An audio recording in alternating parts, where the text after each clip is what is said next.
Hello and welcome in GS vision. मैं हूं अरविंदर सिंह। चीन से एक नया वायरस विश्व में फैलने की तैयारी कर रहा है। इस वायरस का नाम है G4 वायरस। G4 वायरस जो है ये चीन में जितने भी जो पिग फार्म्स हैं, यानी कि जो सुअर फार्म्स हैं, वहाँ मिला है। वायरस तो काफ़ी पहले मिल चुका था, लेकिन अब ये इस वायरस से सुअर के साथ साथ मानव भी संक्रमित होने लग गया है।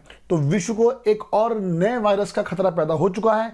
उस वायरस का नाम है G4 वायरस। इस वायरस का जो कंप्लीट नेम है वो रखा गया है G4EA H1N1। अब H1N1 लग गया है तो आपको याद होगा कि H1N1 जो वायरस था वो 2009 में आया था। मतलब साफ है कि ये H1N1 जो ग्रुप है उसी से संबंधित है। वैज्ञानिकों ने घोषणा भी कर दी है कि यह वायरस जो है एक पेंडेमिक बन सकता है आने वाले टाइम में। चीन में बड़े स्तर पर यह वायरस प्रभावित कर चुका है। चीन में कितने लोगों की इस वायरस की वजह से मौत हो चुकी है, इस पर चीनी सरकार ने कुछ नहीं बताया।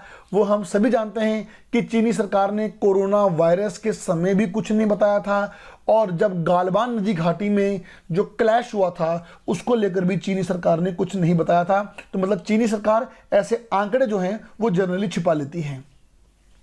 एक आंकड़े के अनुसार चीन में पिग फार्म, जो जितने भी पिग फार्म हैं, सुअर फार्म, उन सब में काम करने वाले लगभग 10 से 15% लोग इससे प्रभावित हो चुके हैं। ध्यान रखिए, चीन में पिग फार्म में काम करने वाले 10 से 15% लोग इससे प्रभावित हो चुके हैं, और 10 से 15% आबादी लाखों में होगी। मतलब चीन में इसका संक्रमण लाखों लोगों में फैल चुका है। इसके बारे में न्यूज़पेपर ये लिखते हैं कि शोधकर्ताओं ने ये पाया है कि ये इन्फ्लुएंजा के एक नए स्ट्रेन का वायरस है। ठीक है जी। इसका जो दावा किया है वो अमेरिका के science journal proceedings of the national academy of the sciences ने प्रकाशित किया है कि ये 2009 जैसी एक महामारी जो है वो बन सकता है। ठीक है जी। उसके बाद एक और जो न्यूज़ आई थी कि G4 वायरस जो था 2016 में ही प्रमुखता में पाया जा रहा है। चीन में 11 से 18 के बीच सूर्यों की निगरानी के आधार पर यह सामने आया कि एक वायरस G4 जो है वो सूअरों में पाया जाता है, लेकिन वो मानव को प्रभावित नहीं करता। लेकिन यही वायरस जो है अब मानव को भी प्रभावित करने लग चुका है। मैं आपको एक बात और बता दूं कि 2009 में जो H1N1 आया था उससे दुनिया की लगभग 15 से 21% आबादी प्रभावित हुई थी, और अमेरिकन एजेंसियों के आंकड़े के अनुसार H1N1 से 4 से 5 लाख लोगों की मृत्यु भी हुई थी।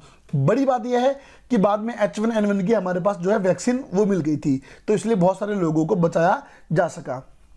अब बात करें वायरस G4 की, तो वायरस जो G4 है इसमें अभी तक बात यह है कि ये पिग से पिग फैल रहा है, यानी कि सुअर से सुअर फैल रहा है, तो या फिर सुअर से मानव में आ रहा है। लेकिन मानव से मानव यानी कि ह्यूमन से ह्यूमन के लक्षण अभी इसमें दिखाई नहीं दे रहे हैं। लेकिन वैज्ञानिकों ने दावा किया है कि आने वाले समय में ये ह्यूमन से ह्यूमन भी फैलेगा, मतलब ह्यूमन टू ह्यूमन भी स्प्रेड होगा ही होगा। ठीक है जी। सॉल्यूशन क्या है इस वायरस से बचने का? सॉल्यूशन ये है कि चीन में बहुत सारे जितने भी पिग्स फार्म हैं, जितने भी पिग्स इससे प्रभावित हैं, उन सबको पिग्स को मार देना चाहिए। लेकिन अगर पिग्स को मारते हैं तो इससे लोगों को, किसानों को बहुत बड़ा नुकसान होगा। तो इसलिए चीनी सरकार को एक बड़ा पैकेज लाना चाहिए ताकि किसानों को नुकसान ना हो। उसके बाद इन पिग्स को बड़ी मात्रा में मार देना चाहिए। और दूसरी एक और बात, चीनी सरकार को ट्रांसपेरेंसी दिखानी चाहिए, पारदर्शिता दिखानी चाहिए। जैसा कोरोना वायरस में किया था वैसा नहीं करना चाहिए। इस वायरस का सही आंकड़ा क्या है, कितने लोग मरे हैं, कितने लोग प्रभावित हैं, कैसे फैल रहा है, चीनी सरकार को ये सारी बातें जो हैं वो खोलकर विश्व के सामने रख देनी चाहिए। क्योंकि हो सकता है अगर चीनी सरकार ऐसा ना करे तो कोरोना वायरस के बाद एक नया संकट विश्व के सामने आके खड़ा हो जाए।